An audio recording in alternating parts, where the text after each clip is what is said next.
En endodoncia tenemos que saber primero a qué nos enfrentamos. Esta es una foto que puse justamente hoy de una serie que me encanta mucho, que es La Casa del Dragón, que es una precuela de Game of Thrones. Y quiero con esta imagen representar lo que es el tratamiento endodóntico y lo que realmente enfrentamos cuando hacemos esto. Nosotros tenemos dos situaciones que tenemos que manejar en endodoncia.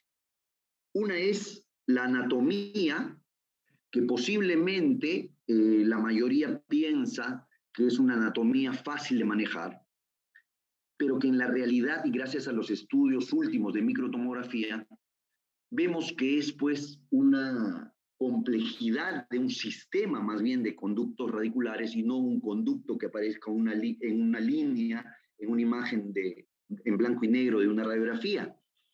La vida real es esto es lo que enfrentamos y definitivamente no existe ningún instrumento en el mundo, ninguno, que pueda preparar y conformar el 100% de estos conductos. Vamos a iniciar pensando, ¿no es cierto?, imaginando que cuando hagamos endodoncia nos estamos enfrentando a esto. Imagínense, el segundo escollo sería que estos conductos radiculares, esta complejidad ya de por sí de los conductos radiculares, esté infectado, es decir, lleno de bacterias, una necrosis pulpar con una periodontitis apical, por ejemplo, ya sería el problema mayor. Iniciamos con una complejidad y terminamos con un problema más serio, que dentro de esta complejidad anatómica estén llenos de bacterias, que son los principales responsables del fracaso de la endodoncia. El objetivo de la endodoncia es realmente la eliminación de estas bacterias, es la conformación, la limpieza, la obturación y la desinfección definitivamente cuando hacemos endodoncia en dientes infectados, en dientes que estamos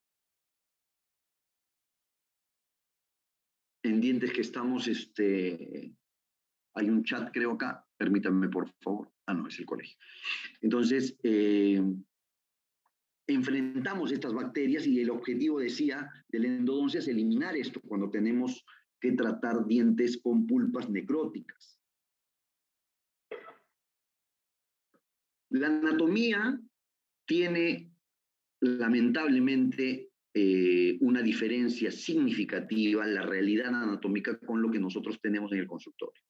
Cuando nosotros vamos a hacer un diagnóstico, nosotros contamos con una herramienta que es prácticamente universal, porque todos lo tenemos, pero que tiene muchas limitaciones, que es la radiografía. Esa es la herramienta más al alcance de todos. Sería un sueño que todos contemos con tomógrafos, pero esto pues es irreal, no está al alcance de casi todos, ¿no es cierto? Entonces, lo que tenemos en la mano siempre va a ser una radiografía. Entonces, si tenemos esta herramienta que por sí sola ya es limitada, por lo menos tenemos que lograr obtener imágenes que sean de ayuda, radiografías bien tomadas, radiografías bien reveladas, si es posible contar con equipos digitales, o sea, radiovisógrafos, es mejor todavía. Existen ya muchas empresas que están fabricando radiografías digitales que ya se podría decir están al alcance de algunos, no digamos de la mayoría, pero sí de algunos. Entonces, una imagen digital definitivamente va a ser mejor, va a ser superior a una imagen de una radiografía convencional que vamos a tener que revelar, vamos a tener que fijar, vamos a tener que utilizar estos líquidos y que probablemente nos llevan a pasos, ¿no es cierto?, a pasos más que tenemos que seguir con el revelado, con el lavado, con el fijado, que pueden generar errores. se raya la radiografía, no se revela bien, se quema, se revela en poco tiempo, muy poco tiempo es revelado, mal fijado. Encima, la lectura de estas radiografías la hacemos a través de la ventana del consultorio, no tenemos una visión real de lo que estamos necesitando para diagnosticar. Entonces, la radiografía ya de por sí es limitada, pero esa es la herramienta, eso es lo que tenemos. Definitivamente existen situaciones en las que la radiografía no va a demostrar lo que está pasando, no nos va a mostrar la realidad. Por ejemplo, este caso es del 2017, un caso de un paciente súper responsable que llega a la consulta con pulpitis irreversible sintomática, se hace la radiografía,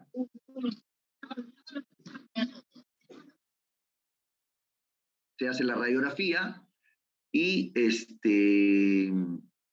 la lectura radiográfica me indica un diente, un segundo molar superior con una anatomía media extraña, con raíces aparentemente fusionadas. Esto generalmente nos lleva a pensar que puede ser un solo conducto o dos conductos. Eso es más o menos lo que a veces se encuentra en este tipo de anatomías.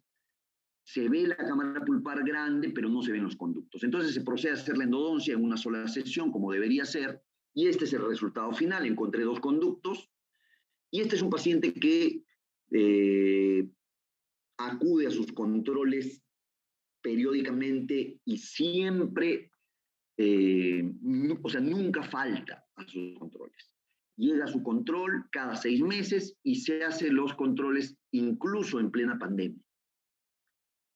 Pero en la pandemia, como a muchos pacientes, les comienza a ocurrir algo. Con la situación del estrés que vivimos todos por este virus, se comienzan a generar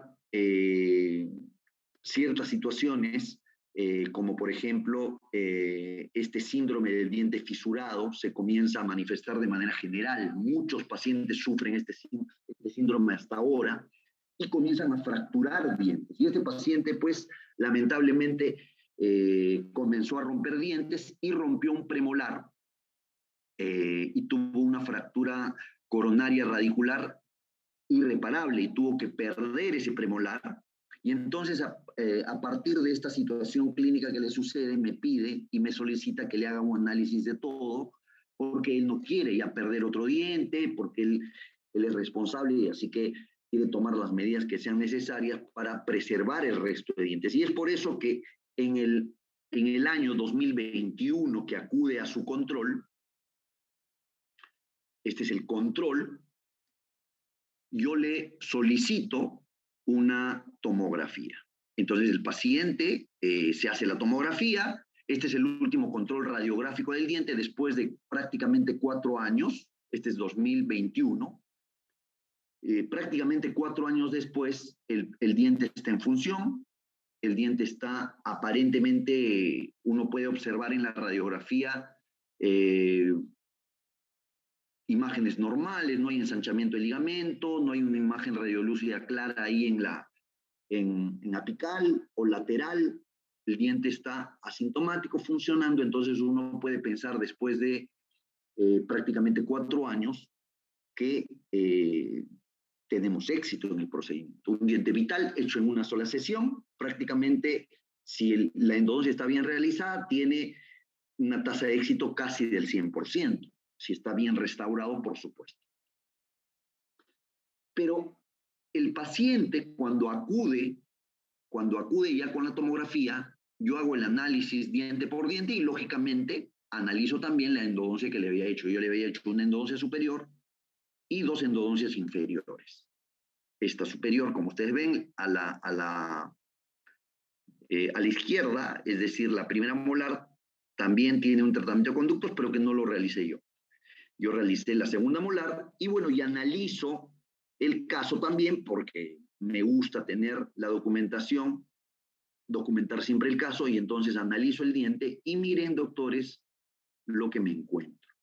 En septiembre del 2021 encuentro esta imagen, este corte de la tomografía que me indica Lamentablemente, y esto es una responsabilidad absolutamente mía, encuentro un conducto que no se trabajó, que no se ubicó,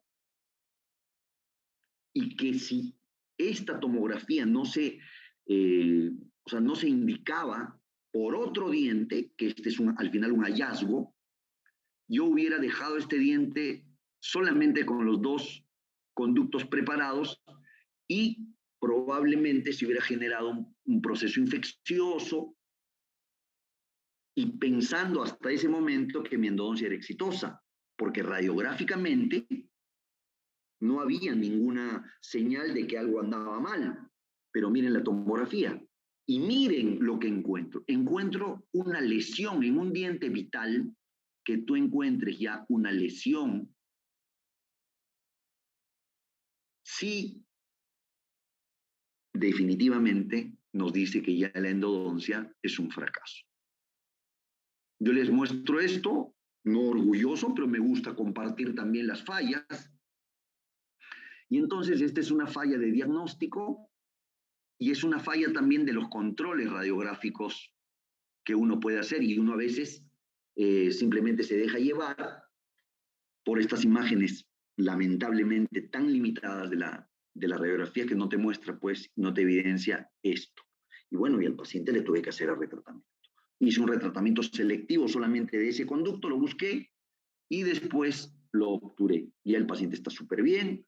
También se puede observar en el primer molar hay una lesión, no encontraron el MB2, ya retraté ese diente también, ese sí le cobré porque ese no lo hice yo, pero el otro no había manera que le cobre, lo tuve que hacer gratis, y con todo el pesar de no haber hecho lo correcto en el momento oportuno.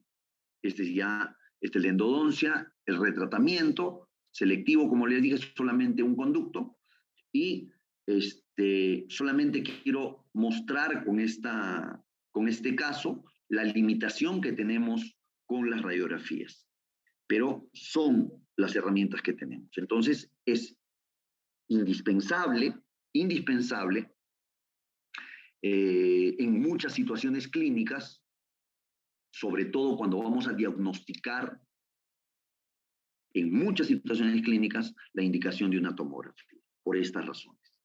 Entonces, la tomografía viene a ser también una herramienta que está ya al alcance de muchos. Ahora las tomografías no son muy costosas. Hace algunos años una tomografía no bajaba de 400, 500 soles.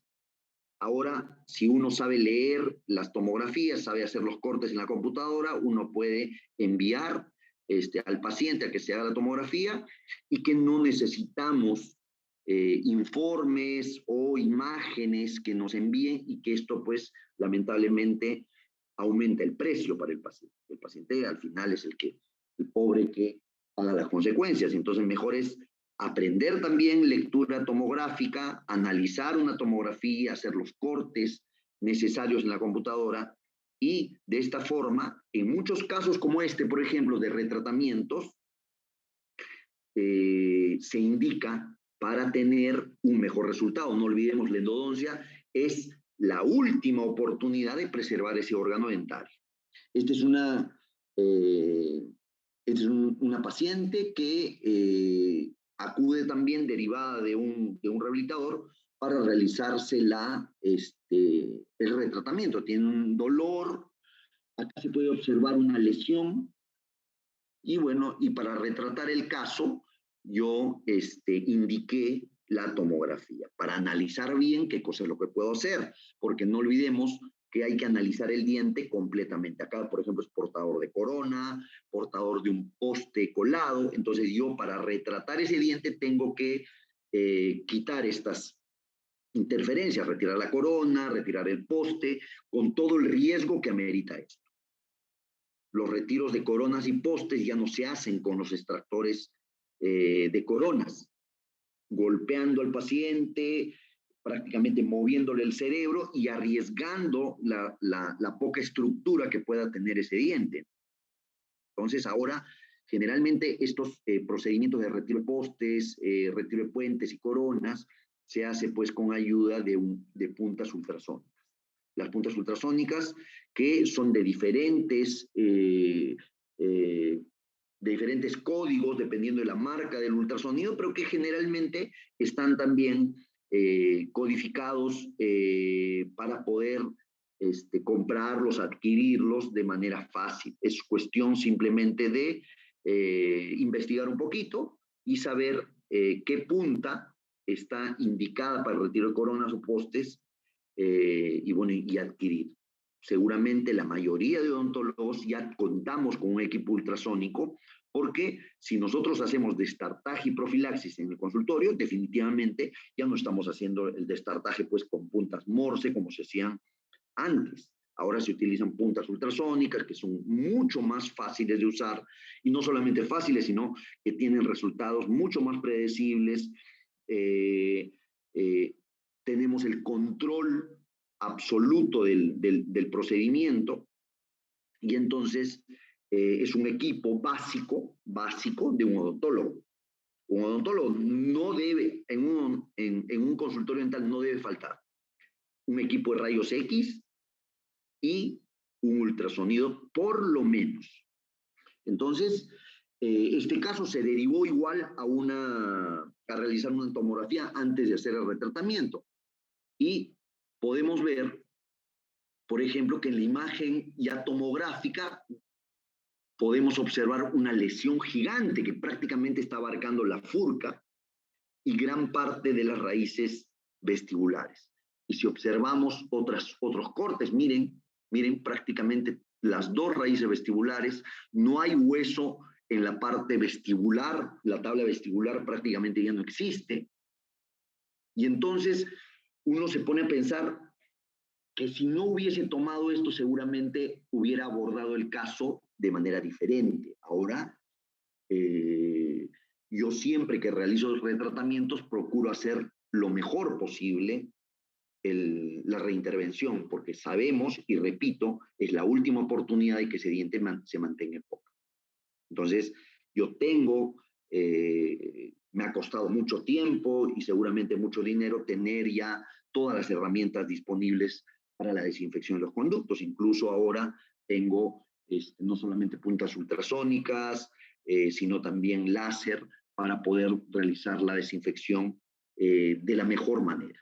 Entonces, un caso también que podemos analizar, la diferencia grande que existe entre una imagen radiográfica, una periapical básica que nosotros tomamos en el consultorio, con una imagen en 3D, que es pues la que nos brinda la tomografía.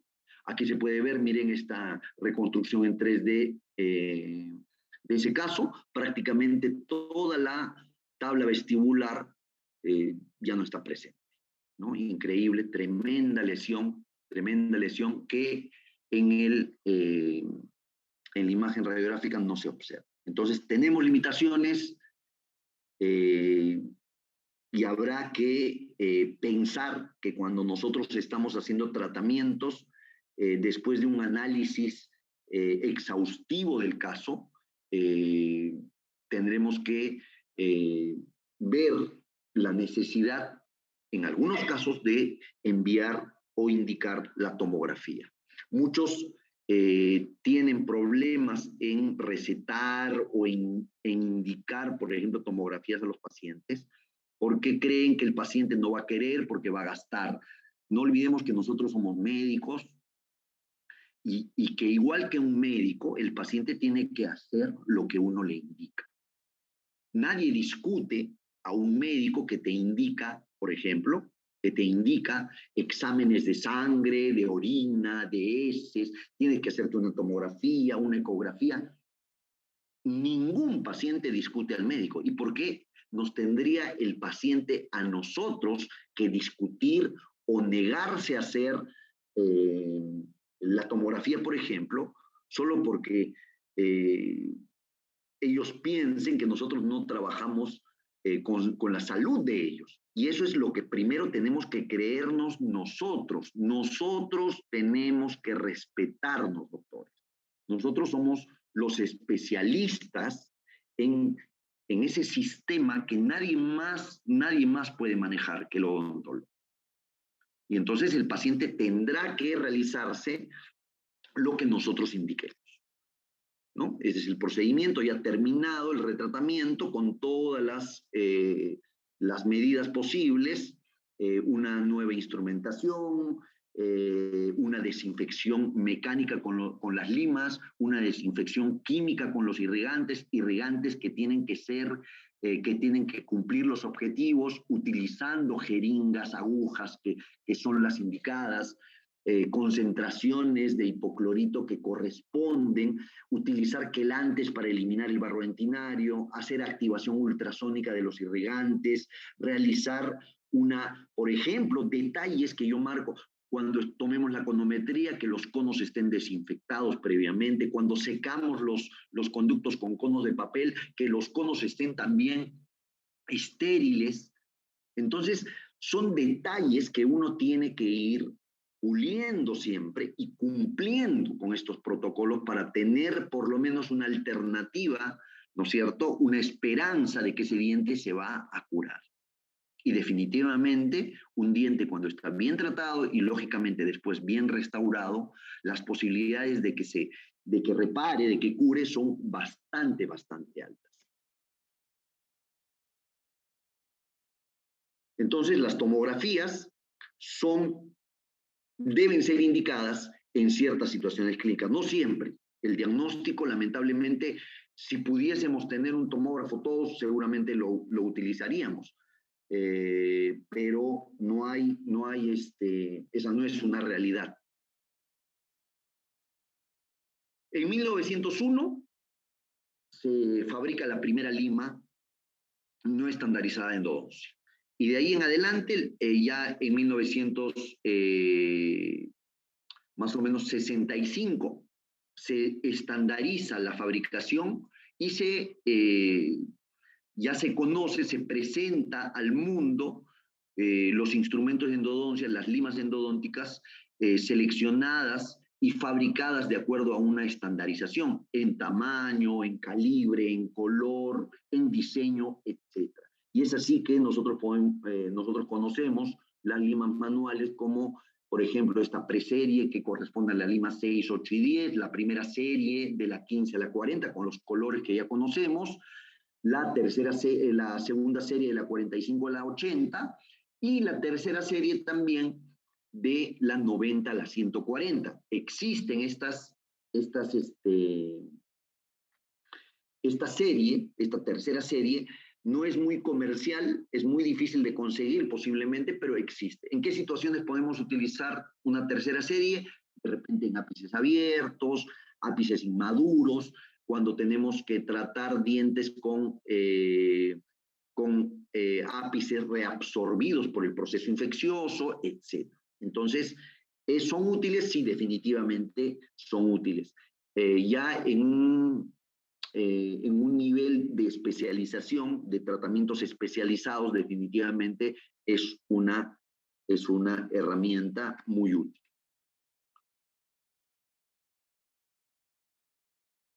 Hoy en día, esta controversia en cuanto a los accesos coronarios ya no es tan grande como lo fue hace algunos años, que incluso participé en algún simposio hace algunos años, donde prácticamente fui sepultado porque no había mucha investigación al respecto, pero yo hablaba ya de los accesos conservadores en ese tiempo. Y lo que ahora se hace es eso, tratar desde el acceso de ser conservador. Los accesos grandes, esos accesos muy amplios, los clásicos, ya no se están haciendo mucho porque estos accesos eran diseñados pues para las herramientas que teníamos en ese tiempo. Hace 70 años atrás, doctores, estamos hablando de 70 años atrás, la endodoncia se hacía con limas de acero carbono, limas muy rígidas, entonces donde todos los procedimientos endodónticos que se hacían con estas herramientas con las que contábamos, tenían que hacerse de una Por favor, no sé, no tengo acá la opción de pintar, no sé si me pueden compartir eso o no sé qué cosa es lo que ha pasado. Quisiera pintar acá encima, no sé si me podrían, por favor, proporcionar esa aplicación. No sé si lo han cerrado o no tienen, no lo veo. Entonces, decía que en ese tiempo, hace 70 años, utilizábamos esas limas y esas limas eran muy rígidas y entonces los desgastes en la corona tenían que ser desgastes amplios para que ese instrumento que no era nada rígido, perdón, que no era nada flexible, pueda ingresar sin comprometer eh, la fractura de este o que te genere un accidente como un escalón o una desviación. Entonces los accesos definitivamente tenían un diseño muy grande, de mucha apertura por el material que teníamos, por el instrumental que teníamos con el que contábamos hace 70 años. Ahora en el 2022 nosotros tenemos o contamos con herramientas en instrumentos, pero innumerables. Deben haber en el mundo más de 300 o 400 sistemas ya de instrumentos. Uno mejor que otro, prácticamente con con las nuevas aleaciones y los nuevos tratamientos térmicos que se le hace al níquel titanio, nosotros podemos realizar instrumentación en conductos con inclusive acentuadas curvaturas, peligrosas curvaturas para la endodoncia manual, pero que se puede realizar ahora con las herramientas con las que contamos. Entonces, por esa razón, los diseños de los accesos se han ido modificando. Este estudio es muy interesante porque es un estudio que concluye esto y se toma en cuenta el acceso para comparar el acceso tradicional, grande, amplio, con dos accesos modernos, este conservador y este ultraconservador, o también llamado acceso ninja. Y la diferencia que encuentran en cuanto a la resistencia estructural es interesante. El acceso grande acá que está en morado, en cuanto a la resistencia estructural, pierde con el acceso conservador y también lo hace con el acceso ninja. O sea, pierde. El resultado es el más desfavorable en cuanto a resistencia. Pero lo interesante de este artículo es que entre el acceso conservador y el acceso ninja no existe diferencia en cuanto a la resistencia estructural. ¿Esto qué quiere decir? Que también para hacer una endodoncia conservadora, preservando estructura importante para la resistencia estructural del diente, no es necesario hacer un acceso ninja. Hay que ser conservador, pero tampoco hay que ser egocéntrico, ¿no es cierto? Creerse el mejor y haciendo accesos demasiado diminutos, que la verdad que si se pueden hacer, excelente, y los que lo hacen, bienvenidos sean. Tienen una mano seguramente divina, pero la endodoncia tiene que cumplir los objetivos que habíamos manifestado al inicio, que son una buena conformación, una buena limpieza, una buena desinfección y, lógicamente, una buena obturación. Y estos accesos, si por ejemplo no contamos con microscopio clínico, no se pueden hacer. Necesariamente deberíamos tener, si queremos hacer accesos ninja, microscopio. Para un acceso conservador, que puede ser un acceso paralelo a la forma de la cámara pulpar que se extiende hacia la corona, se pueden utilizar lupas de magnificación. Y esto sí es también indispensable en la endodoncia. Los que hacen endodoncia de manera cotidiana, los que realizan tratamientos endodónticos en la consulta, necesitan tener un mejor panorama, una mejor visión. Y para eso las lupas son de gran ayuda. Existen lupas de todo tipo, lupas que uno puede conseguir por eBay o por AliExpress, que pueden costar $50, y lupas que uno puede conseguir en alguna tienda que puede costar $1,600, $1,900. Entonces la diferencia definitivamente es marcada, es grande, una lupa de altísima calidad, lamentablemente no está al alcance de todos. Pero si somos endodoncistas, no quiere decir especialistas de universidad, pero que nos dediquemos a hacer endodoncia y que nos hayamos capacitado en cursos y hagamos endodoncia de manera cotidiana, frecuente, Entonces necesitamos conseguir estas herramientas. Tendrá que ser dentro del proyecto profesional de cada uno de estos profesionales que hacen endodoncia, de cada uno de ellos, en algún momento obtener por lo menos estas lupas de alta calidad, ¿no? En Perú tenemos la suerte de que hay algunas tiendas que venden estas lupas, una de mediana calidad, por ejemplo, lo tiene DentoShop, con las lupas estas chinas de 8-bit. Y si queremos ya subir a alta calidad, ha entrado ya una marca de lupas de magnificación que es Sumax, que son de altísima calidad, pero con precios también bastante altos, que los que podrían o pueden invertir, bueno, yo les sugiero que si se puede, se compren también, ¿no? Porque eso cambia absolutamente el panorama. Es un antes y un después. Y ni hablar del microscopio, que en algún momento seguramente los que hacen endodoncia también tendrán el sueño de tener. Yo le diría, si haces todos los días endodoncia y por ahí estás pensando en comprar un automóvil, ya estás a punto de comprarte el automóvil, yo te sugiero, cómprate primero el microscopio y seguramente el automóvil lo vas a comprar un poquito después, pero te va a cambiar la vida. Pero tampoco esto no quiere decir que si no tienes microscopio no vas a hacer buenas endodoncias, no es así. Eso es mentira.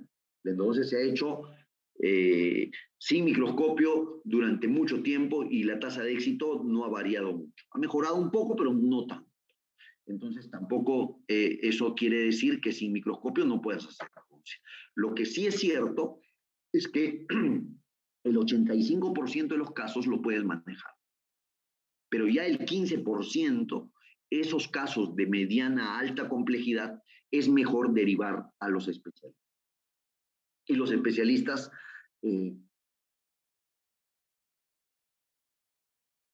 especialistas, pueden ir al consultorio, a la clínica, o uno lo puede enviar al consultorio del especialista, ¿no? Pero eso estamos hablando de un 15, 12% de los casos. O sea, de las 100 entonces que te lleguen, 85 de estas puedes manejarlo en tu consultorio sin ningún problema.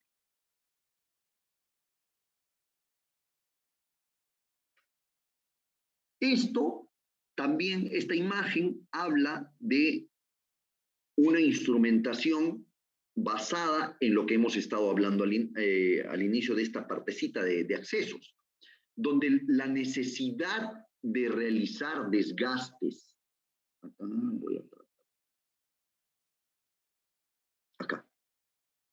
la necesidad de realizar desgastes a este nivel, ¿no es cierto? A este nivel, para poder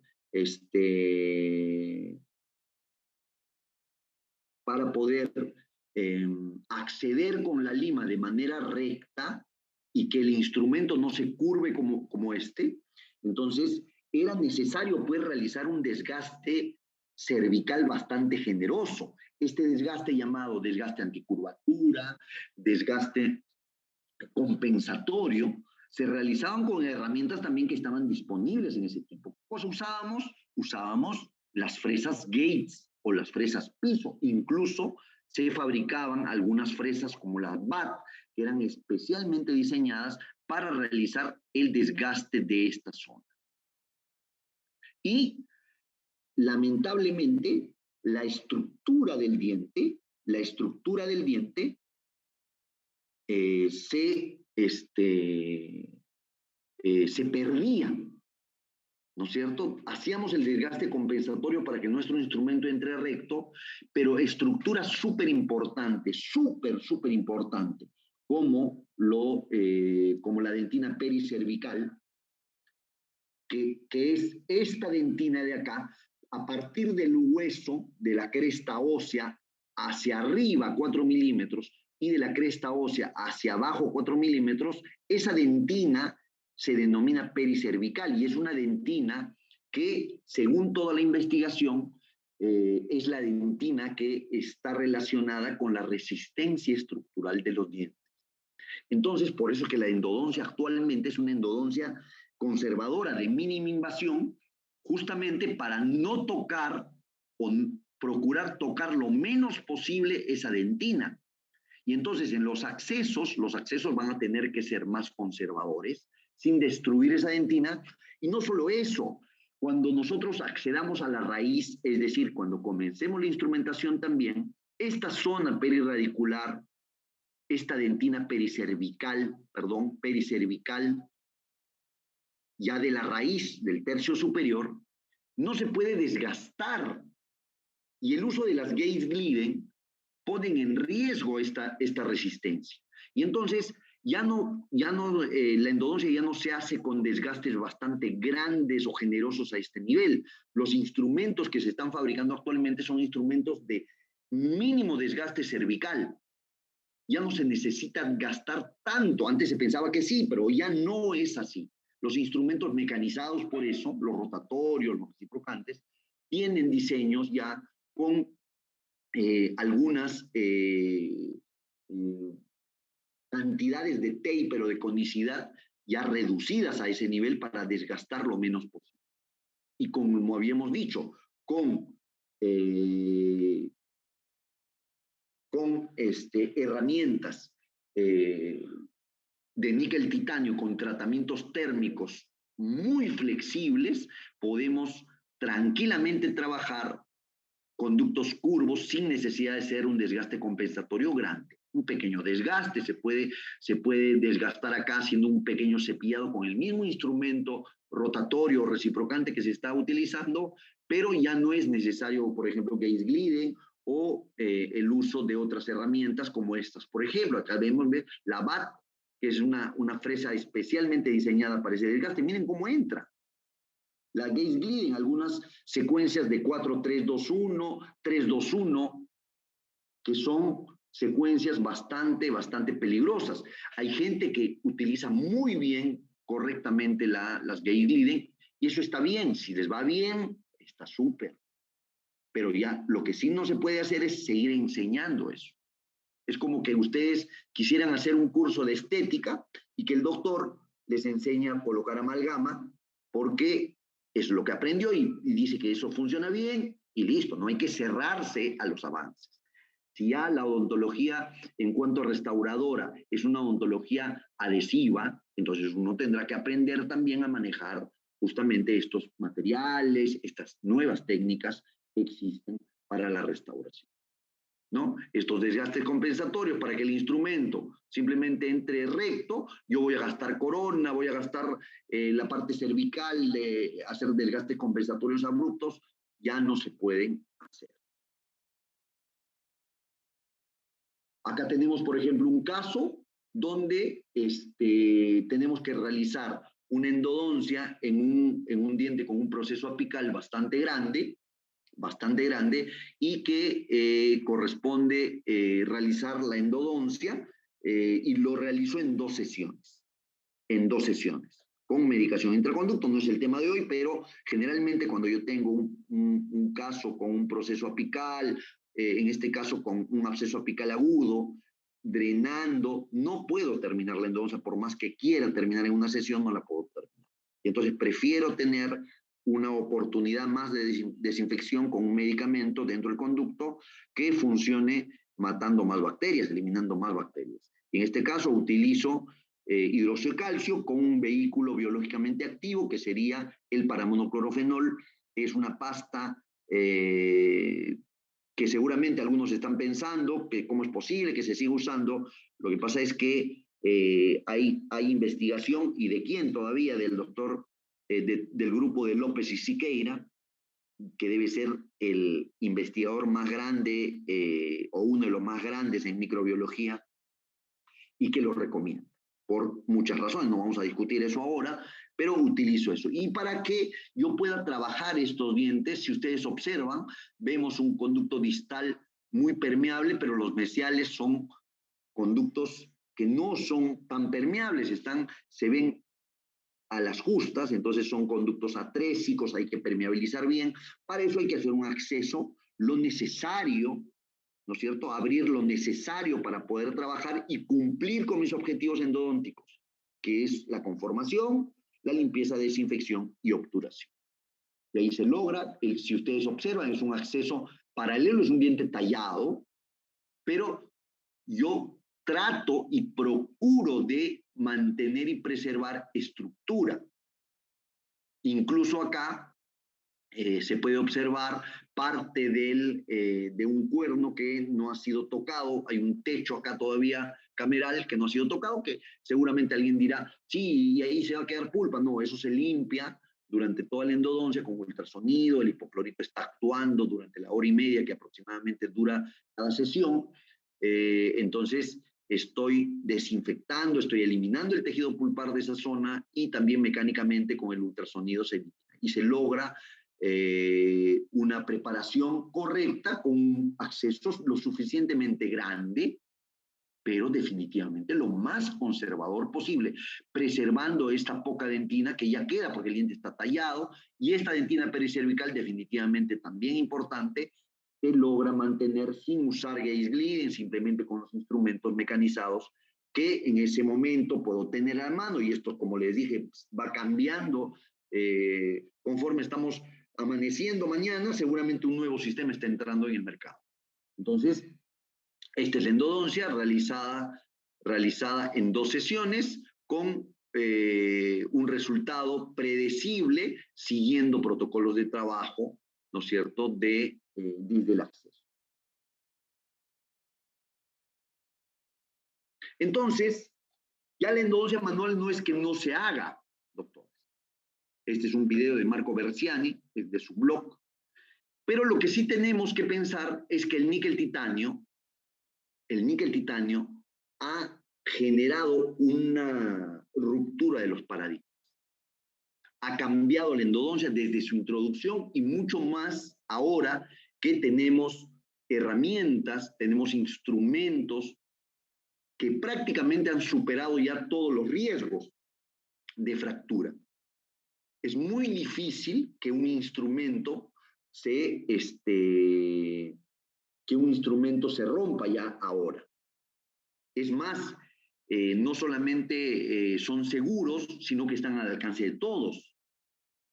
Ahora, un sistema de instrumentos, un blister de instrumentos que te pueden durar para 3 molares y por ahí 3 premolares más, te puede costar en Perú, dependiendo de la marca, fluctúa desde 100 soles hasta 350 soles, más o menos. Entonces uno puede tener muchas alternativas, ya uno tiene, no puedes, no, tenemos muchas alternativas para realizar endodoncias mecanizadas, es decir, ya sean rotatorias o reciprocantes. Para eso tenemos que invertir en un motor, en un localizador, pero que realmente nos va a producir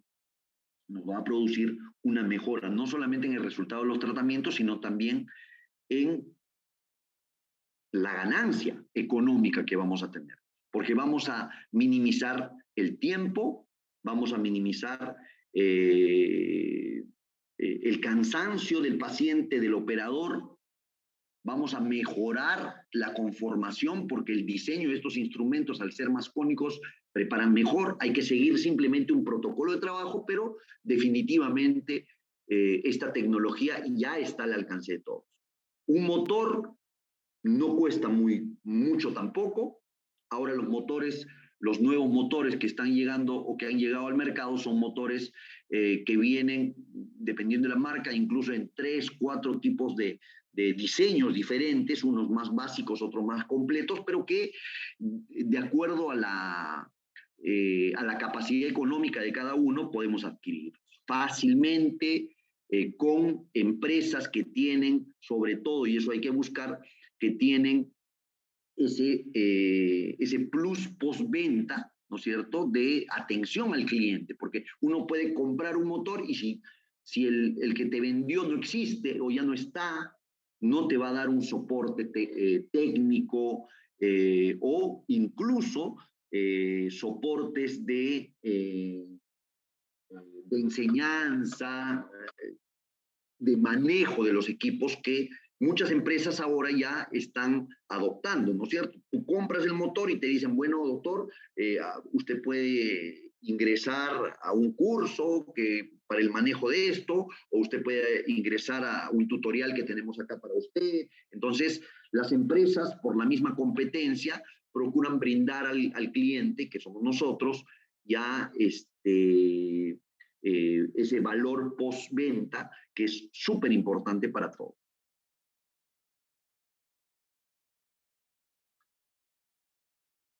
Diente largo. ¿Cómo yo puedo? Este es un diente molar grande, muy grande, 27 milímetros. 27 milímetros que prácticamente son, para un molar, para esa posición, son difíciles de manejar porque vamos a tener que llevar dentro del conducto instrumentos ya grandes, de 28 milímetros en este caso. Con la apertura se hace muy difícil de manejar eso. Se hace muy difícil.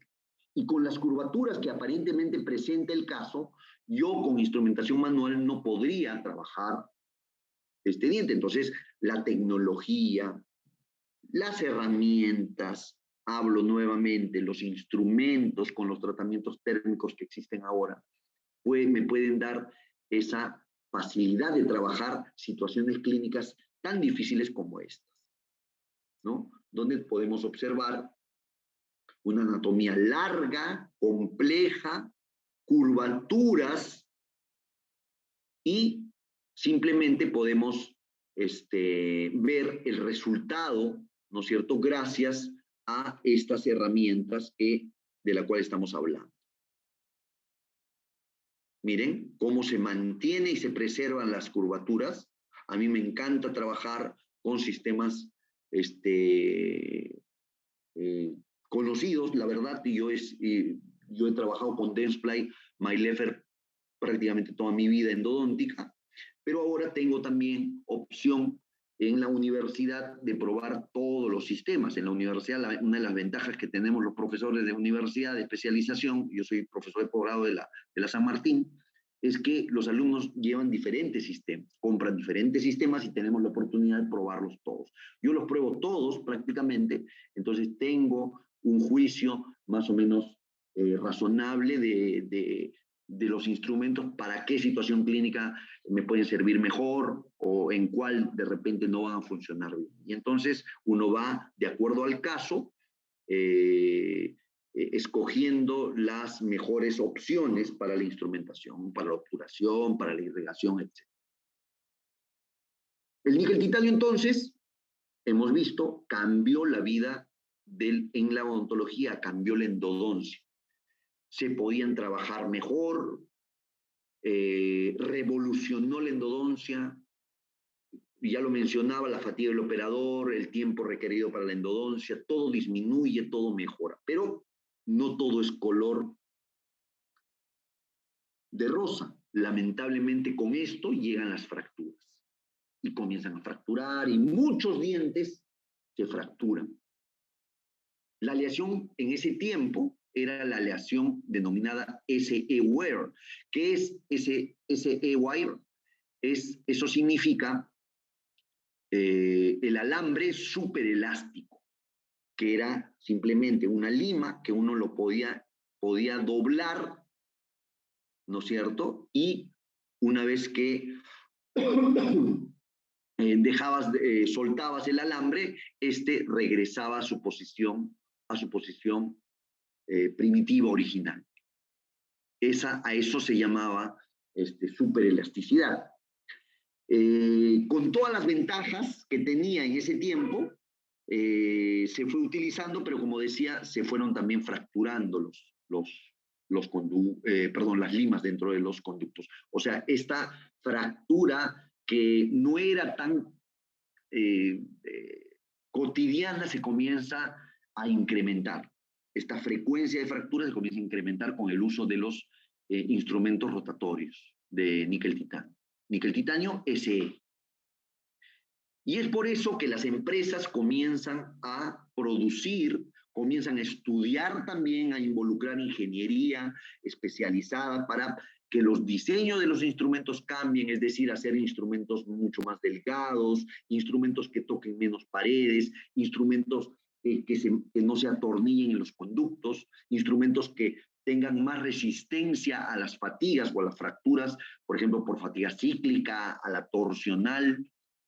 Y es así que se van cambiando los diseños y definitivamente no fue lo único que se hizo. No solamente cambiaron los diseños de los instrumentos, sino también incorporaron a la fabricación de estos instrumentos, de estas aleaciones, tratamientos térmicos, es decir, mientras los fabricaban, los sumergían en calor, a cierta temperatura, de ahí los bajaban, subían, y la cosa que se obtenía un alambre que era ya más resistente a la fatiga, era más flexible, y poco a poco fue mejorando el instrumento, no solamente decía en el diseño, sino también en la función, la funcionalidad misma. No vamos a confundirlos hablando de las fases de níquel titanio, la austenita y la martensita, pero sí decir que, por ejemplo, el primer alambre que se originó o que se introdujo, que es la SE-Wire, que era con superelasticidad, este es un alambre sin tratamiento térmico, pero que era muy flexible. Era muy flexible. Pero que, felizmente, permítanme un segundito, alguien está tocando acá. Permítanme, por favor, un segundo.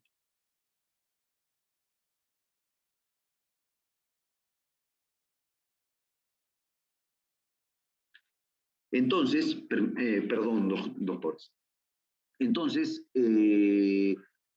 desde esta primera edición que eran flexibles y todo, tenían problemas, se fracturaban porque estos instrumentos, si bien es cierto, eran muy flexibles, a comparación de los instrumentos manuales de acero, el hecho de regresar a su estado primitivo, o sea, de su superelasticidad, lamentablemente también traía problemas, deformaciones, porque mientras el instrumento trabajaba en el conducto, en una curvatura, por ejemplo, este instrumento trataba de regresar a su estado original y podía generar, si estaba mal manejado, deformaciones en el conducto, podía generar escalones, etc.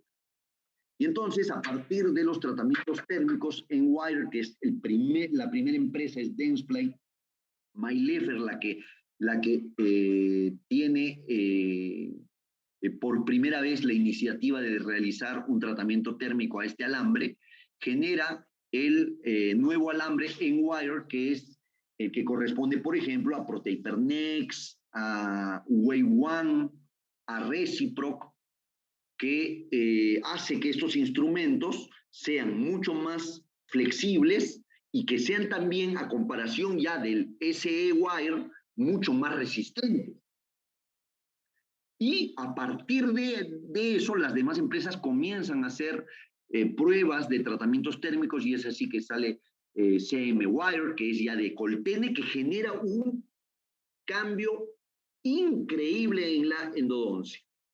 El níquel titanio hasta ese momento era un alambre que no se podía precurvar. Tú lo curvabas y regresaba a su posición. Con Coltene, CM-Wire, nosotros tenemos la posibilidad de que la lima la podamos precurvar y que ésta permanezca precurvada. ¿Qué se ganó con esto? Manejo de conductos curvos, muy curvos, extremadamente curvos, pero que, si bien es cierto, mejoraron el trabajo en los conductos con extremas curvaturas, al ser tan flexible, en un conducto atrésico, por ejemplo, no funcionaban bien. Y entonces salen las otras empresas, nuevamente Dentsply incluye un tratamiento Gold, incluye un tratamiento Blue, después FKG, Maxware, Tware. Ahora en noviembre está llegando a Perú, ya llegó en realidad, pero creo que en noviembre ya van a lanzar SARC, que es un tratamiento pink, que es una lima rosadita. Ahí, como se ve en la imagen de la izquierda, esa es una lima SARC, que es una marca también espectacular. Tuve la oportunidad de probar y que también es otra opción. Entonces, todas las empresas lo que hicieron es mejorar las limas. Actualmente nosotros ya no tenemos problemas de fractura, a no ser que el operador no sepa manejar la endodoncia mecanizada, no tenga entrenamiento, o que el producto tenga alguna falla de fabricación. Solamente ahí podría ser, o que el odontólogo lo use pues más veces de las necesarias, ¿no? No olviden que un instrumento rotatorio, reciprocante, una lima, lo que hace dentro del conducto es cortar la dentina. Es igual como cuando nosotros nos afeitamos, los hombres nos afeitamos, utilizamos una navaja, una máquina de afeitar, y esta máquina de afeitar no es que las hojas se rompan, sino simplemente ya no cortan y uno tiene que cambiar eso. Entonces, por esa razón es que nosotros tenemos que utilizar cierto número de veces. En realidad los fabricantes dicen una sola vez, pero esto no está tampoco dentro de nuestra realidad. Los americanos, los europeos, cuando te dicen en una conferencia, úsalo una sola vez. ¿Hay alguien que tiene el micrófono prendido? Por favor, si pudiera apagarlo, lo están volviendo a prender. Y entonces los americanos, los europeos que utilizan la lima una sola vez y en la conferencia dicen sí, una sola vez, y que incluso en algún momento se hablaban de los priones, la contaminación y todo, ellos tienen otra realidad. Una endodoncia, ellos cobran 1.000 euros, lógico, yo cobro 1.000 euros una endodoncia y definitivamente le regalo un blister hasta el paciente. Es increíble, es otra realidad. Acá un especialista, un alumno mío, un alumno egresado, 2 años haciendo la especialidad, son los típicos mochileros que agarran su mochilita, su maletita y se llevan su motor, su localizador, sus conos, sus cementos, sus instrumentos, sus limas, todo llevan de consultorio en consultorio, y ellos les pagan increíblemente 200 soles, 250 soles, 300 soles en el mejor de los casos. Una realidad absurda para todo lo que representa ser un especialista, todo lo que han sacrificado, no solo en dinero, sino en tiempo. A mí me da mucha pena que las clínicas abusen de esto, ¿no? Y lamentablemente esto se ha vuelto ya una realidad, que si el chico no acepta, atrás hay 5 que también son especialistas que sí van a aceptar que les paguen 200 soles o 250 soles por una endodoncia molar que les puede tomar 1 o 2 sesiones, pero que ellos en realidad los chicos no suman el tiempo, no suman todo, piensan que están ganando ese dinero y no es así. Y entonces ellos a veces exageran en el uso de los instrumentos porque quieren ahorrar para ganar poco más. Pero lo que se tiene que hacer es simplemente poco a poco ir teniendo sus pacientes, pues, y que estos pacientes te paguen lo que realmente mereces, ¿no es cierto? Una endodoncia bien hecha necesita ser bien pagada. Se utilizan muchas herramientas, mucho tiempo, y desde el aislamiento hasta la obturación con protocolos demasiado cuidadosos.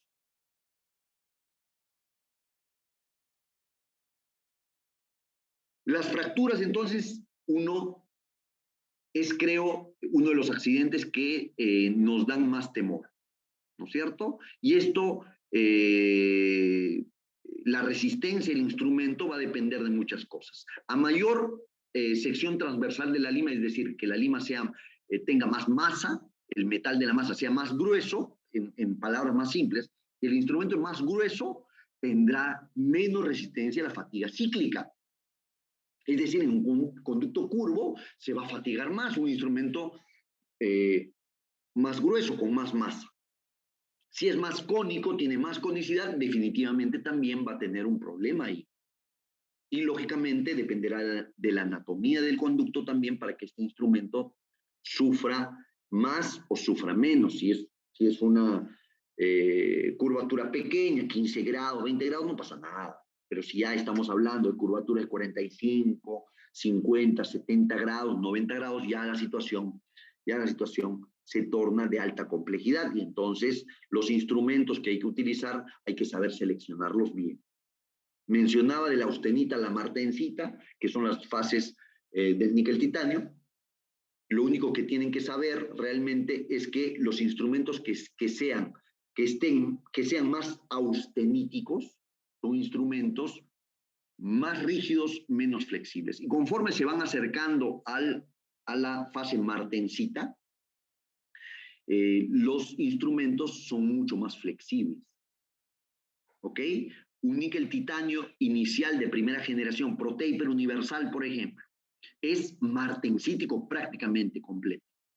Pero un Highflex EDM, un Highflex, por ejemplo, que es un instrumento rotatorio de Coltene, tiene una flexibilidad superior a cualquiera. Y entonces ese es más bien muy martensítico. ¿Cuándo utilizaría un austenítico? Cuando tengo que hacer una preparación cervical, por ejemplo. Quiero gastar sin que mi instrumento se esté atascando o tenga problemas de que no trabaje. Quiero desgastar en un conducto atrésico, utilizo un austenítico. Pero en una curvatura no. En cambio, el martensítico va a funcionar mejor en una curva. ¿Ok? Son algunos de los alcances para decidir qué utilizar. Estos son ejemplos de los cortes seccionales de 3 instrumentos diferentes. Este es de ProTaper Gold, por ejemplo, un sistema de instrumentos con mucha conicidad, pero que ha sufrido un cambio en su metalurgia. Hay un tratamiento térmico Gold que hace que sea muchísimo más flexible que su predecesor. Este es de Wei-Wan Gold, reciprocante, con altísima resistencia también a la fatiga, ya sea torsional y cíclica, porque está en una fase intermedia, más o menos como entre austenítico y martensítico. Y el reciproc, que también es un instrumento reciprocante, muy similar al ProTaper Gold, un poco más martensítico que la aleación Gold. El 90, el NITI convencional, SE, superelasticidad, N-Wire en el 2007, primer tratamiento térmico, y de ahí van surgiendo Gold Wire, Blue Wire, y como les mencionaba, en el 2020 se incorpora Pink Wire. Ahora hay Black Wire, hay unas limas incluso que tienen como 5 colores en la misma lima, no sé cómo se va a llamar, arcoíris, Wire será, no sé, y uno va viendo que todos los días incorporan o mejoran sus instrumentos. Entonces, los beneficiados al final somos nosotros. Mientras más empresas fabrican, más barato también es. Entonces, la competencia sabemos que es favorable para el cliente. ¿No es cierto? Que somos nosotros. Voy a borrar esto un ratito. Tenemos simplemente para que se vean las diferencias. Un video de mi amigo Carlos Ruiz, hacemos para los cursos. Esto es primera generación de níquel titanio, uno lo dobla y regresa. Súper elasticidad. Después tenemos ya instrumentos con tratamientos térmicos que uno ya, por ejemplo, en Wire, uno puede doblar, pero todavía ya es más resistente, es más flexible, pero todavía retorna, o sea, sigue teniendo esa memoria de forma o memoria elástica. Y conforme fue avanzando el tiempo, por ejemplo, acá vemos una aleación que uno ya puede precurvar ligeramente el instrumento y este instrumento ya se queda curvado. Hay unos que se curvan más, otros que se curvan menos, dependiendo del tratamiento térmico que se le haya realizado.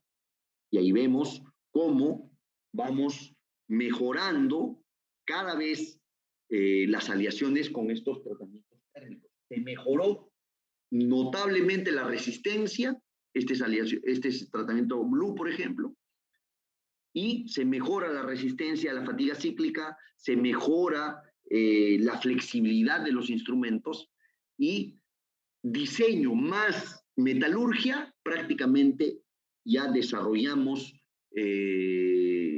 o sea, han desarrollado, mejor dicho, porque yo no he desarrollado eso, han desarrollado ya instrumentos muy, muy, muy seguros, ¿no?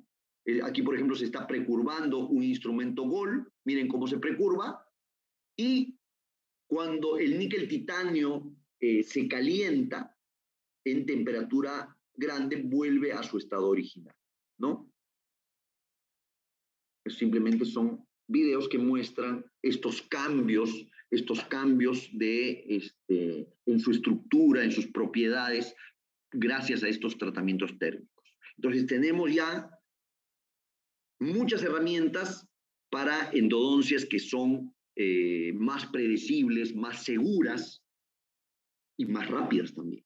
No quiere decir que vamos a hacer una endodoncia en media hora, no, pero ya no hacer en unas 3 sesiones, pues. Puede ser una sesión larga.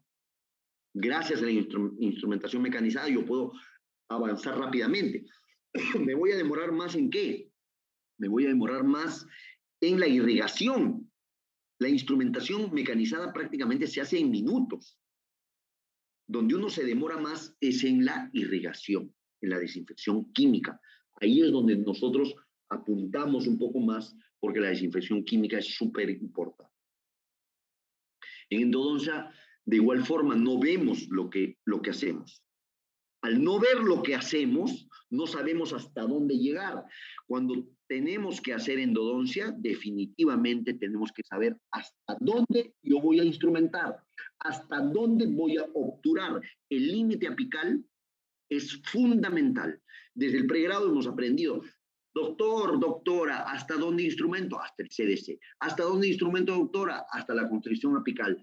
¿Cuánto es eso? Bueno, del vértice radiográfico, le restas, ¿qué es? Necro, bio, es necro. Ah, bueno, si es necro, si quieres te vas al raso, si no haz medio milímetro del vértice, ahí te quedas porque tienes que preparar bien y amplía.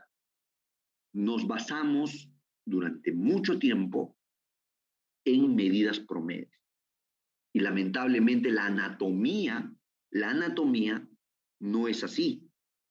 Lamentablemente, si nosotros tenemos una referencia para medir nuestra placa con nuestra limita dentro del conducto y tomamos la conductometría, ¿de dónde estamos restando? Del vértice radiográfico, pensando que el foramen está siempre en el vértice. Y más del 80% de los casos, el 80% de los casos no está en el centro, está excéntrico, a un costadito, a veces un poco más arriba. Y entonces esas medidas no funcionan para todo. Es peligroso. Y ni hablar de un caso como este, ¿no? O sea, este colega que ha hecho esta endodoncia, prácticamente no sé si tendrá equipo rayos X. Porque para que se genere una sobreobturación de este tipo, o sea, yo creo que nunca tomó ni la conductometría. Peor la conometría, porque si tomas la conometría te darías cuenta de que estás sobreobturado y bueno, lo retiras y no terminas de hacer el tratamiento, ¿verdad? Entonces, tenemos que considerar, miren, paciente de aproximadamente 70 y tantos años. La mamá de una paciente mía vive en provincia, viene seguido para hacerse para hacer consultas en Lima sobre un problema que tiene en el ojo derecho.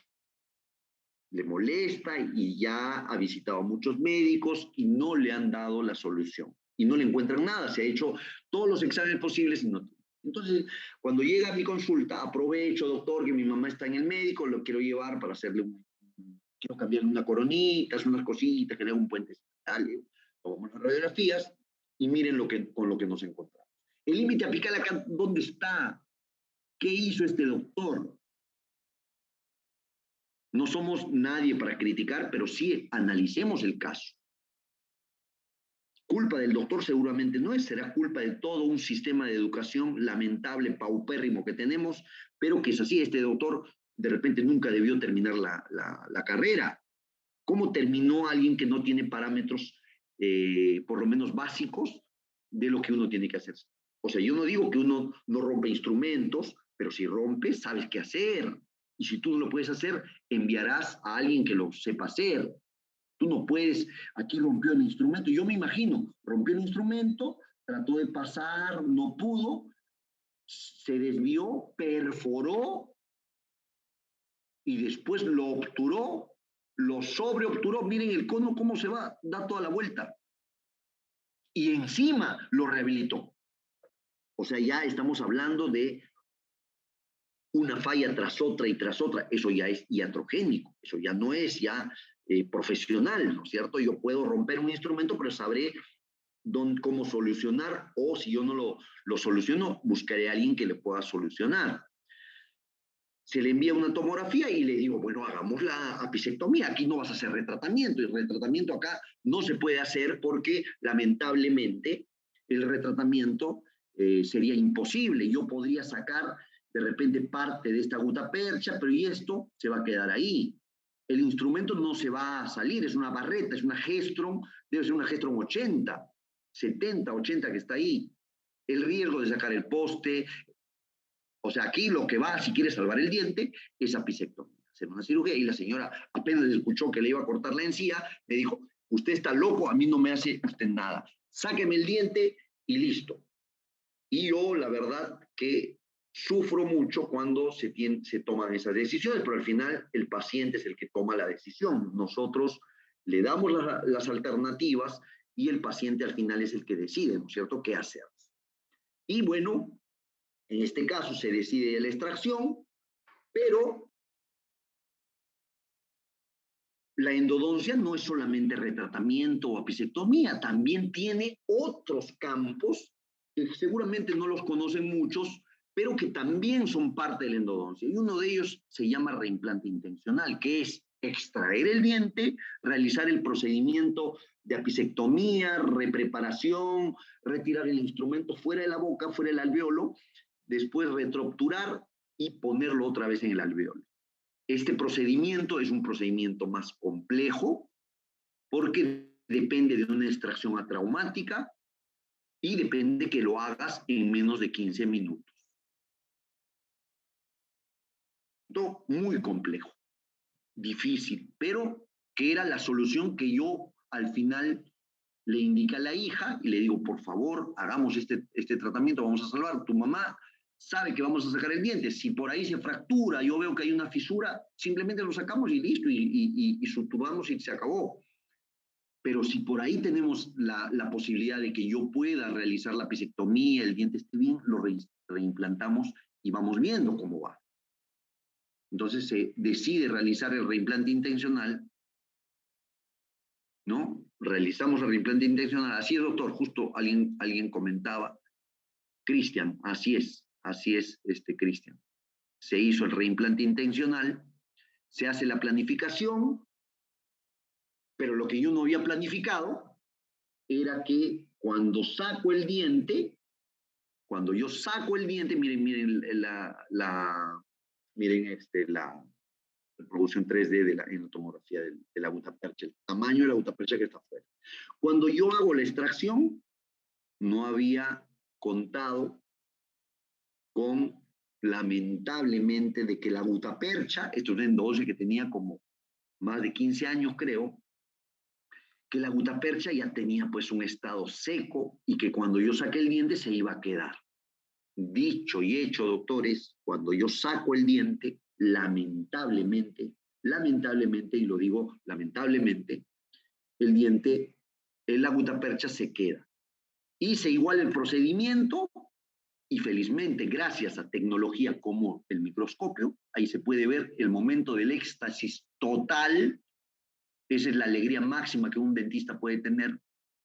Esos son de esos minutos felices que uno tiene, ¿no? Logré encontrar la gutapercha porque ya había tirado la toalla y logré sacar ese fragmento de gutapercha. Y bueno, se procedió a continuar con el procedimiento. Para esto yo el diente ya lo había preparado, le corté la raíz, le retiré el material malo, hice la retropreparación, obturé con MTA retrógradamente, aquí se está viendo ya la reimplantación, hice una fijación con resina y el diente está prácticamente casi 2 años en boca funcionándose. La paciente se olvidó de los dolores del ojo, imagínense, justamente tenía una relación seguramente con el infraorbitario, pues el canino es un diente súper importante. Y bueno, y eso es lo que hicimos, y esto es simplemente conocimiento, esto es biología. Pero en todo esto se podía prevenir, ¿no es cierto? Que no pase si este doctor de repente tenía alguna herramienta mucho más útil como un localizador apical. No, o la mayoría, mejor dicho, la mayoría de los casos que nosotros podamos visualizar en la radiografía el vértice que sería en la mayoría de casos nunca está o casi nunca está en el centro. Puede estar acá, puede estar un poquito más acá, puede estar más elevado, como en este gráfico, elevado a una distancia de a veces más de medio milímetro, más de 1 milímetro, que pueden darnos problemas, porque si es un necro y nos enseñaron a quedarnos a hacer 0.5, definitivamente vamos a estar sobreinstrumentando, vamos a estar comprometiendo ya nuestro tratamiento con una sobreinstrumentación, un riesgo de cometer un accidente con hipoclorito, porque el foramen lo hemos abierto, lo hemos vuelto tan permeable, lo estamos instrumentando y podemos irrigar con una extravasación peligrosa si hubiera lesión. Sí. Entonces, todo se compromete. ¿Por qué? Por no registrar una longitud de trabajo correcta. Miren, esta imagen habla por sí sola. Si llega un paciente, y me ha pasado muchas veces, si llega un paciente me dice, permítame un segundo, y me dice,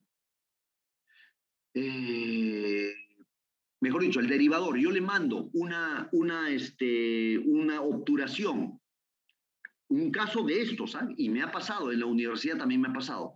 Yo obturo y el cono de gutapercha está acá, ahí, un poquito más abajo. Cuando tome la radiografía de control, se va a ver corto, a 2 milímetros aproximadamente del ápice o del vértice, donde todo el mundo cree que está el foramen. Entonces, ¿qué va a pasar? El que no sabe lo que va a hacer es con el instrumento va a ingresar más. Y va a ingresar seguramente hasta acá. La lima va a pasar acá, pero la vista que nosotros tenemos, la vista radiográfica, nos muestra que estamos dentro de la raíz. Y no es así. Esta solamente es una imagen que habla por sí sola. Por sí sola. Y entonces, con esta imagen quiero demostrar también la complejidad anatómica involucrada en la obtención de la longitud de trabajo. ¿Cuánto te cuesta un localizador apical? Aproximadamente $150 y eso. $150 creo que es un localizador regular, un Denko, un ATIP, un Woodpecker, que son chinos, pero chinos de empresas gigantes. Claro, si tienes dinero, cómprate un Morita, $1,300, un Propes Pixie de Dentsply, $600 aproximadamente. Entonces, uno puede obtener también tecnología mucho más fina, pero que el resultado real de la lectura, y eso ya lo sabemos todos, es muy similar de un chino a un europeo, por ejemplo. Claro, uno te durará de repente más tiempo, ¿no? Pero de que la lectura de la longitud es muy similar, es muy similar. Aquí vemos alguna información sobre las posiciones laterales de los forámenes. Un libro de Berziani publicado en el 2020, donde nos muestra dentro de todo lo que nos informa, ese es el más grande estudioso de anatomía interna. Dentro de lo rescatable para esta parte de este libro es esta estadística de la posición lateral del foramen. Maxilar superior, maxilar inferior. Miren, ¿dónde está? ¿Que el foramen mayor está acá? No.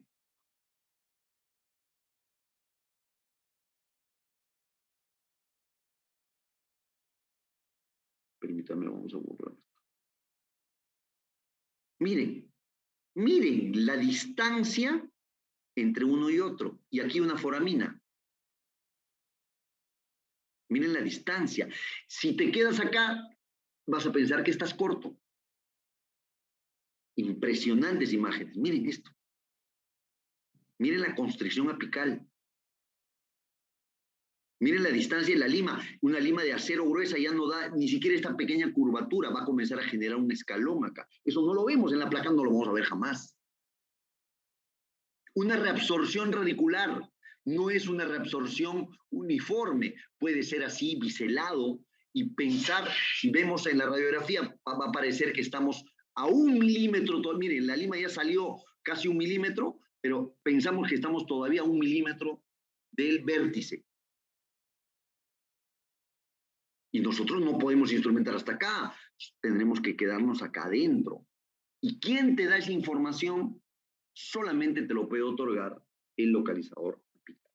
Entonces, los que no tienen localizador tendrán que seguir trabajando. Con medidas es mejor quedarse un poco corto, de repente a 1 milímetro, pero la solución real es obtener un localizador apical para poder tener medidas mucho más reales, mucho más fieles y que nos permitan realizar procedimientos mucho más predecibles. Las bacterias son las que ocupan el principal factor de fracaso en endodoncia. Entonces hay que eliminarlos. Lamentablemente los instrumentos, por ser los mejores instrumentos, no limpian ni siquiera el 70% de los conductos. Más del 35% ni siquiera se entera que el instrumento ha ingresado. Por eso es importante la irrigación, llegar a estas zonas donde el instrumento no llega. Tenemos que procurar por lo menos que nuestro irrigante llegue, pero solito no va a llegar. Estas anatomías, por ejemplo, tienen que ser, uno tiene que saber que todos los dientes son diferentes, algunos tendrán la forma circular soñada, otros tendrán deformaciones por diferentes situaciones clínicas, como por ejemplo una reabsorción por infección, acá un poco más oval, múltiples forámenes, deltas apicales, foraminas. Eso es la realidad. No es que nosotros siempre tengamos que con el instrumento, si yo llego a 40 ya limpié y simplemente obturo y ya se hizo bien la endodoncia. No es así. Los irrigantes son sumamente importantes, la aguja es sumamente importante, tiene que llegar a donde tiene que llegar. El diseño de la aguja es súper importante, tiene que ser diseños que te permitan, calibres primero que te permitan llegar y diseños que te den la seguridad de que ese irrigante no va a salirse del foramen.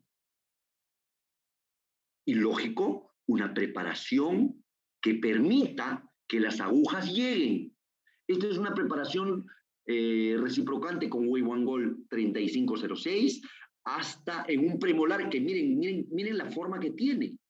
Y entonces una aguja 21G, que es la aguja con la que viene en la presentación de las jeringas que uno compra. Esta aguja es la famosa, la verde 21G, que no se debe utilizar jamás en endodoncia para irrigación. Pero miren, incluso haciendo una preparación tan grande con un premolar tan abierto, ni siquiera llega al tercio medio. Esta es una 25G de tuberculina, como la tuberculina, pero larga, de 2 pulgadas. Esta llega un poco más, pero igual, miren, todo el tercio apical y parte del tercio medio ni siquiera se entera que el irrigante llega, por más volumen que utilices. Yo uso 1 litro, doctor, en cada irrigación. Sí, pues, pero si no llegas, estás desinfectando químicamente acá, pero no estás llegando donde tienes que llegar. La aguja, entonces, la que se tiene que usar, definitivamente es una calibre 30G y mejor si el diseño es de salida lateral. El irrigante se tiene que agitar manualmente con los conos,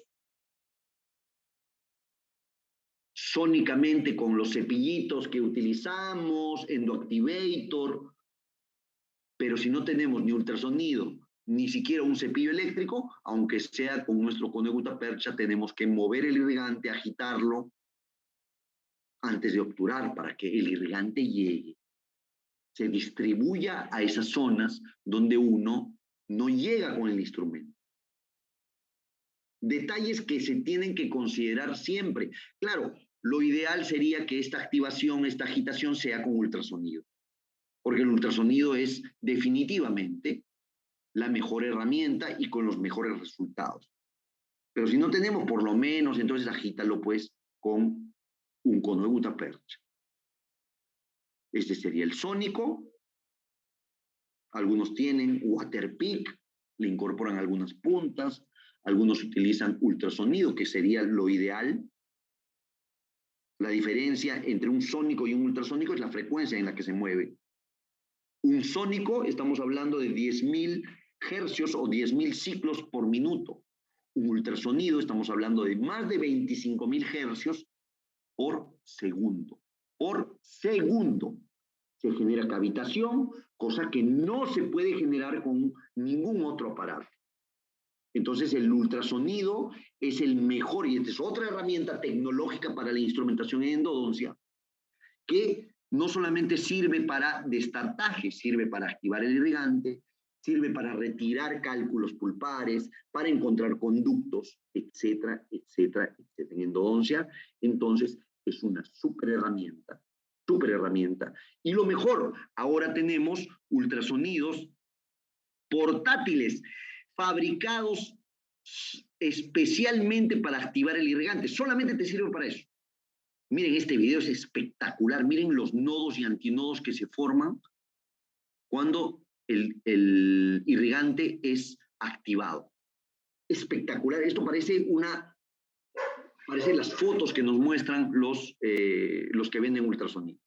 Increíble. Y esto se genera dentro del conducto. Esta es una punta polimérica,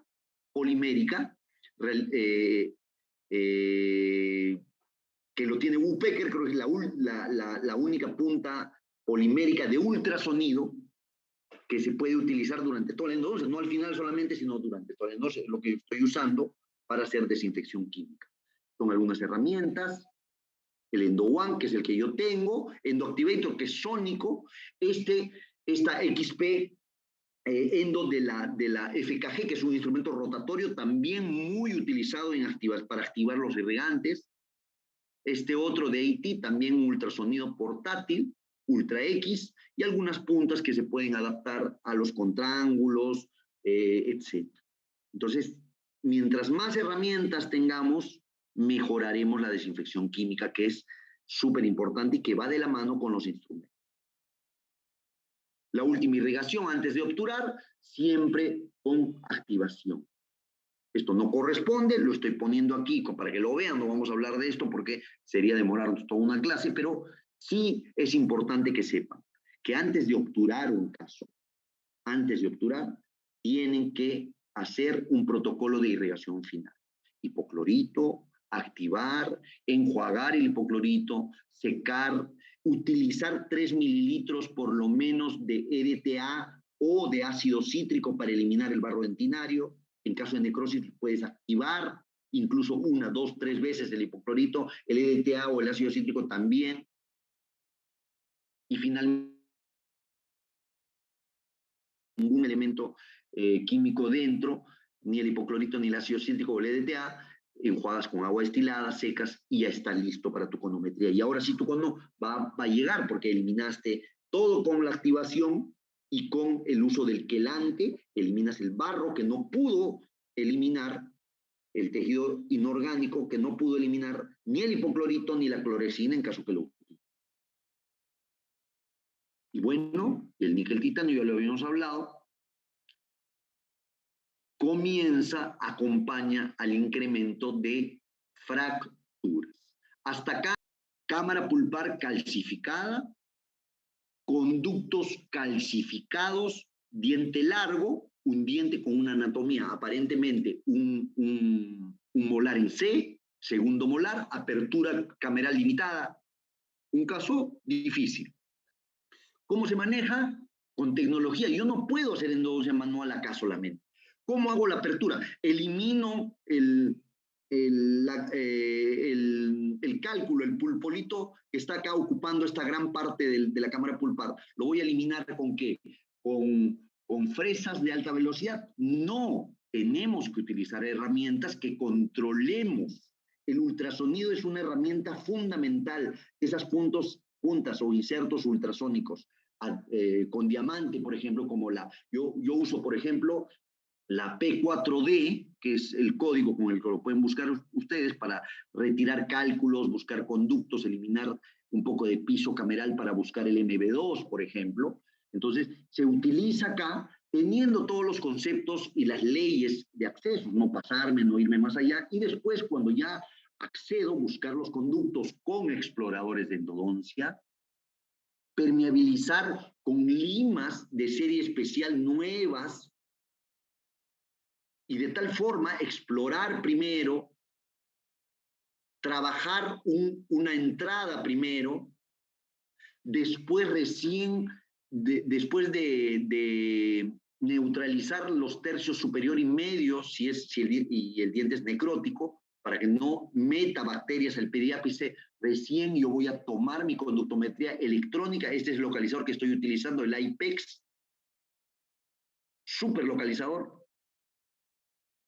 Después hacer un camino para mis rotatorios y después definitivamente trabajar con mucho cuidado, con limas. Miren, en este caso estoy usando Blue, muy flexibles, espectaculares y que cortan súper bien, y tener resultados como estos, respetando la anatomía, desgastando poco en cervical, un acceso prácticamente también conservador, sin destrozar nada, y de ahí nomás pasa el rehabilitador para que lo rehabilite. Hay que hacer una elevación de margen, hay que hacer seguramente una restauración adhesiva pronto para que se selle y después se restaure indirectamente con lo que tenga que hacer. En este caso se le colocó una overlay.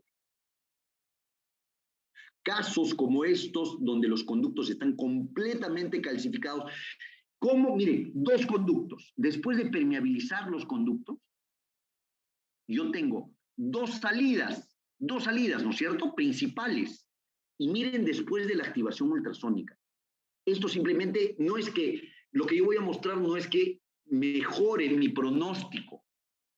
Lo que me está mostrando la imagen que voy a pasar ahorita es que mi limpieza química, con la ayuda del ultrasonido, logró limpiar caminos que ya están ahí, que pueden estar con barro dentinario, pueden estar con pulpa, y que el irrigante ha llegado, miren, y pude encontrar, miren cuántas salidas, miren los puntitos, cuenten, 1, 2, 3, 4, 5, 6, 7, 8,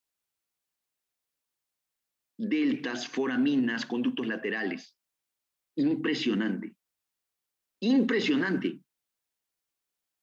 Y esto es una muestra real de lo que es la desinfección química y la ayuda de la activación ultrasónica en endodoncia. Casos como estos, sin magnificación yo no podría hacer. Miren este caso, intentaron encontrarle MB2, no encontraron. Rompieron el instrumento, buscando, perforaron, diente para extraer. Pero nosotros los endodoncistas, por lo menos yo, soy salvador de dientes, yo no soy extractor. Entonces, explicándole al paciente que ese diente ya no se puede salvar, hay que extraerlo, me pide por favor hacer el intento. Entonces, hacemos el mejor esfuerzo, pero yo sin magnificación no podría hacer este tratamiento. Miren, encontré el MB2, saqué el instrumento primero, encontré el cuarto conducto, sellamos la perforación. Ahí se puede ver el uso del MTA, ahí está el instrumentito, miren cómo está saliendo. pero gracias a la magnificación. Ahí están los 4 conductos, MB1, MB2, palatino y distal, distovesticular. Se lleva la perforación, también la paciente tiene más de año y medio con el diente funcionando y súper bien. Miren, este caso hermoso, anatomía espectacular. ¿Qué puedes imaginar esto? Parecen 2 raíces fusionadas, es un diente que no se puede mirar en la radiografía los conductos. Uso de magnificación, ubicación de los conductos. Ubico uno, ubico el otro. Magnificación. MB2. Ahí están, ya preparados. Un acceso pequeño, no puedo ver los 4 conductos en una sola vista, tengo que angular la toma para poder ver el palatino y después el resto de dientes. Y miren la hermosura de anatomía que representa un diente así. Esto para mí es ir a la cama y dormirte tranquilo, que hiciste un buen trabajo. Situaciones clínicas que hay que considerar. Los odontólogos cometen errores, yo cometo errores todos los días. Diente buscando un conducto, miren la perforación gigante. Miren, acá se puede ver en la tomografía, porque yo no puedo hacer un tratamiento de un error ya que tiene meses sin tomografía, sin hacer una limpieza de esa zona. Hay tejido granular. El diente hay que salvarlo de ser posible. El paciente no quiere perder el diente. Hay que intentar. Manejo de materiales, manejo de técnicas, manejo de magnificación, manejo de anatomía, conocimiento de anatomía. Perdón. Miren, ahí está. Acá estoy limpiando. Miren la perforación gigante. P4D, ultrasonido. Estoy limpiando, tengo que limpiar. El tejido está ya metido ahí. Hay que limpiar. El ultrasonido te permite mirar a través del espejo lo que estás haciendo. Miren acá, ahí se puede ver claramente. Miren, acá están los conductos y la perforación acá. ¿Ven? Ahí se puede ver. Entonces, desarrollamos técnicas con tecnología y lógico con conocimiento. Para mí ha sido un placer, un